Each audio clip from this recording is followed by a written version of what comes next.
Hello dear students. So today also we are going to start the online or video classes of PUC first year accountancy. So we have been studying from the few days along with the camera. So for the sake of reaching you all, so we have been discussing some introduction part of the accountancy and how to debit and credit under the rules of English system. We have seen several examples. Today also I am very much interested to explain some more examples and how to treat them for debit and credit under the English system. So for that, dear students, I am standing before the camera along with my camera technician Mr. Viresh. So let us see some more examples, dear students. So I would like to write one more that is this one rough book entry. So this is what you call salary paid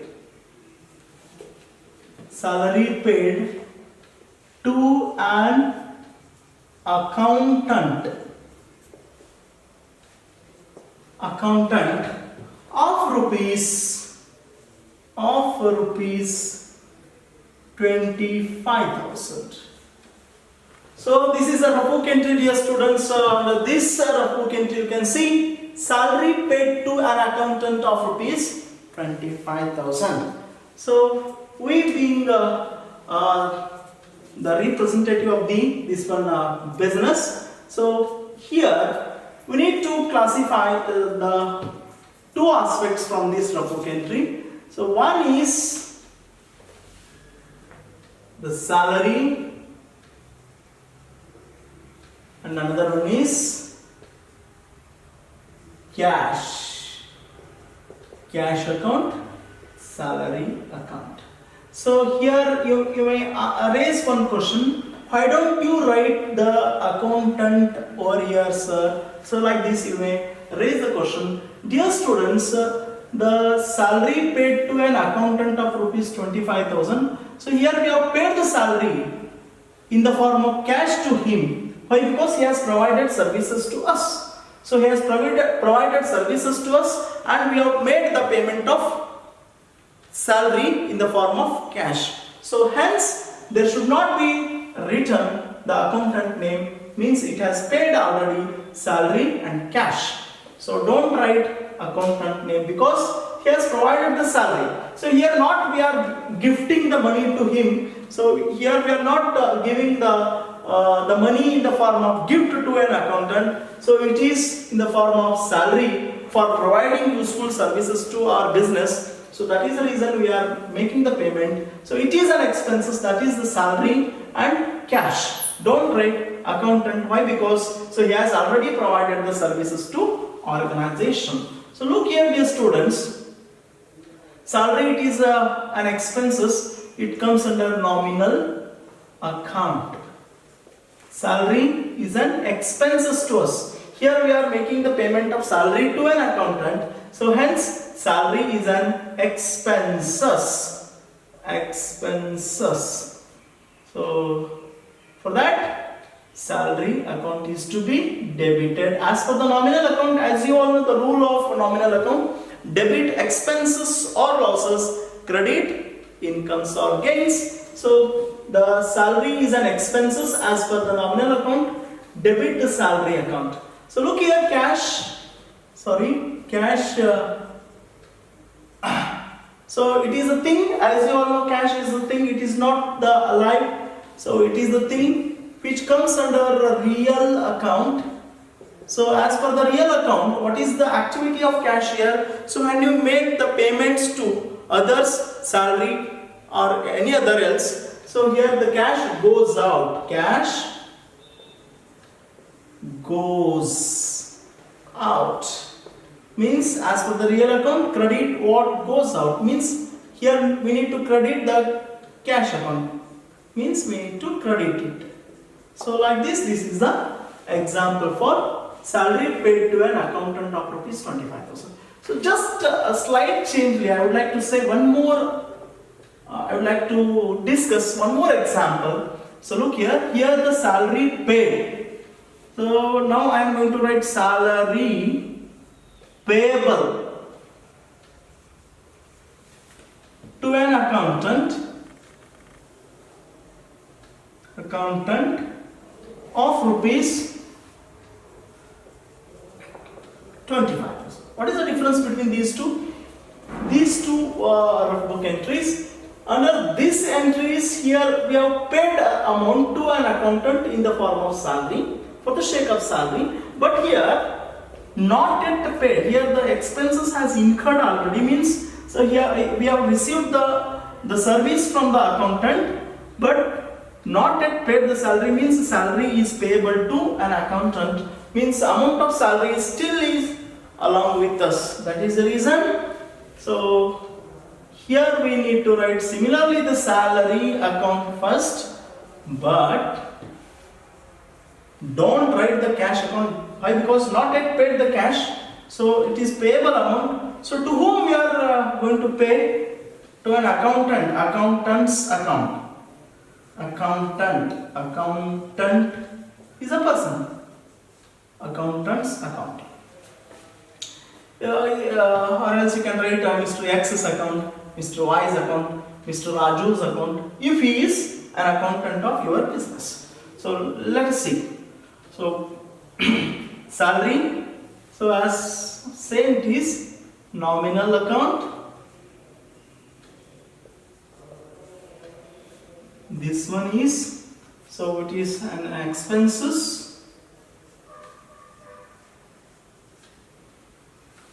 This one debit. Look here, dear students, we have not at all written the cash account. So why? Because we have not given the cash. So cash is along with us. So the accountant has provided the service. He has provided the services to us. So accountant, he is the person, he comes under personal account. Personal account BC. So here he is the giver. Here service provider means he is the giver. Means he has given the services to us. So that is the reason I am going to write as a giver to an accountant. So that as per the personal account credit, the giver credit. Like this, we need to differentiate between these two rough book entries, and these are the activities. So when to debit and when to credit, and what to be debited and what to be credited, like this. This is not quite a difference and very interesting, dear students. So like this you need to work. Okay, dear students, I would like to discuss some more examples with regards to the examples of this one debit and credit under English system. So we have seen a lot of examples we have been seeing. Look here, I would like to discuss some more interesting examples which are very helpful for your further study of accountancy. So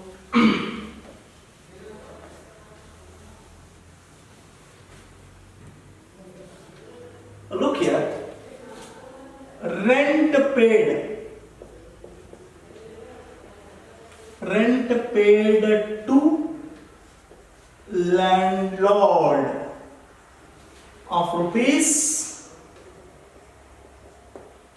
5,000.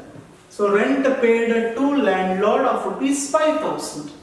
So under this, here the paid rent means it is an expenses, rent account, and here the cash account. So landlord has provided the land to us for utilizing it. So that is the reason we have been making the payments of rupees 5,000 as a rent. So here we have paid the rent to landlord. So by providing the this one land to us. So means we need to write the cash account instead of writing the landlord's account. So rent account, so which comes under nominal account. nominal account. So dear students, paid rent means it is an expenses, and as per the nominal account, debit expenses or losses. So that we need to debit the rent account, that is to be debited. Okay. Similarly, cash, so which comes under real account. So real account. Here cash goes out. Cash goes out. So now we need to credit the cash account.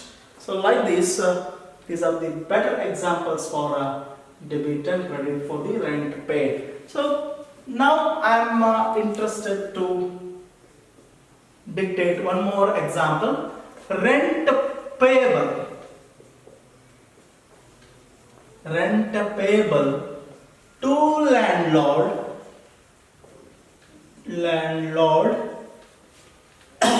of rupees 5,000. So initially, by observing these two sentences or these two rough book entries are quite same, but here the paid and payable are the differences between these two rough book entries. Here rent has already paid, but here rent payable. So amount of rent is along with us. That is the reason not at all paid to landlord. So we need to write landlord's account instead of writing cash account. The rest of the things are same like this. See here, rent account, it is the rent is an expenses which comes under nominal account. Nominal account. So rent is an expenses. On number D, rent is to be debited. So dear student, don't write the cash account, means why? Because not at all paid. So it is the payable amount to landlord. That is the reason we need to write his name, landlord account. So landlord is a person, he comes under personal account. So he is the giver. So what he has given? So land he has provided for using it. So that is the reason we need to say him as a giver. As per the personal account, credit the giver, means credit the landlord's account, like this. So dear students, I would like to solve reverse form of this rough book entry over here. Look here, very interestingly I would like to show here. So here rent paid to landlord of rupees 5,000. One more example. Rent received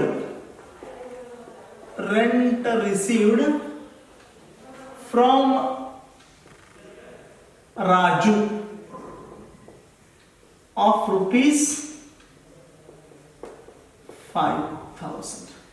So look here, this is somewhat innovative example. So this is a parallel example, I can say. Here it is a paid amount, it is a received amount. So if it is paid amount, it is to be treated as an expenses, but it is received amount, now it should be treated as income, Look here, rent received from Raju. So here we have received from Raju, means cash account, means cash comes in. So for the sake of rent, don't write Raju's name in this rough book entry, because Raju has not gifted to us, he was payable the rent to us. So that is the reason he has paid to us, means that is the reason we have received the rent from Raju. So that instead of writing Raju's name, here I have written rent account, cash account. Instead of writing Raju's name, here I have written cash account, rent account. Look here, so cash, real account. So which comes in, cash comes in